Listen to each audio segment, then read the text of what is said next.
দুর্গাপুজোর আবহেই রাজ্যের মহিলাদের জন্য বড় ঘোষণা। এবার ফেক ভিডিও ধরতে পারলেই মিলতে পারে পুরস্কার। শুধু তাই নয়, পেতে পারেন চাকরিও।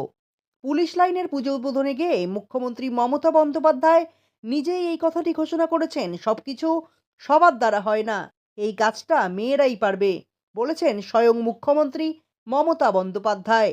মহালয়ার দিন থেকেই একের পর এক পুজো উদ্বোধন করে চলেছেন রাজ্যের মুখ্যমন্ত্রী।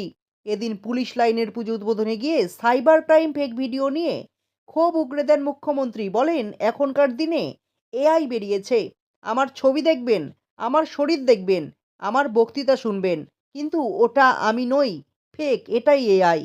এখন সাইবার ক্রাইমের সংখ্যা বেড়েছে। এরপরেই মেয়েদের হাতে বড় দায়িত্ব তুলে দেন মুখ্যমন্ত্রী মমতা বন্দ্যোপাধ্যায়। যারা এই দায়িত্ব পালন করতে সক্ষম হবেন তাদের পুরস্কৃত করার পাশাপাশি চাকরি দেওয়ার কথাও বলেছেন তিনি। মুখ্যমন্ত্রীর কথায়, আমি রাজ্য পুলিশ এবং কলকাতা পুলিশকে বলেছি যে মেয়েরা প্রথমে অপরাধ শনাক্ত করতে পারবে, ভুয়ো ভিডিওগুলো ফেক লিখে ফার্স্ট পুলিশের কাছে পাঠাবে, তাদের জন্য 100টি পুরস্কার থাকবে, দরকার হলে তারা চাকরিও পাবে। মুখ্যমন্ত্রী এদিন বলেন, সব কাজ সবার দ্বারা হয় না, এই কাজটা মেয়েরাই পারবেন বলে বিশ্বাস করেছেন তিনি। মহিলাদের উদ্দেশ্যে মমতা বন্দ্যোপাধ্যায় বলেন, যখনই এইরকম উল্টোপাল্টা ভিডিও দেখবেন, মেয়েদের দায়িত্ব দিচ্ছি, কারণ ছেলেরা সময় পায় না। ওই ছবিটার উপর আগে ফেক লিখুন, টুইটার হোক বা ফেসবুক, তারপর সেটা পুলিশকে পাঠিয়ে দিন, আপনারাই পারেন, মহিলারা জোট বাঁধুন তো।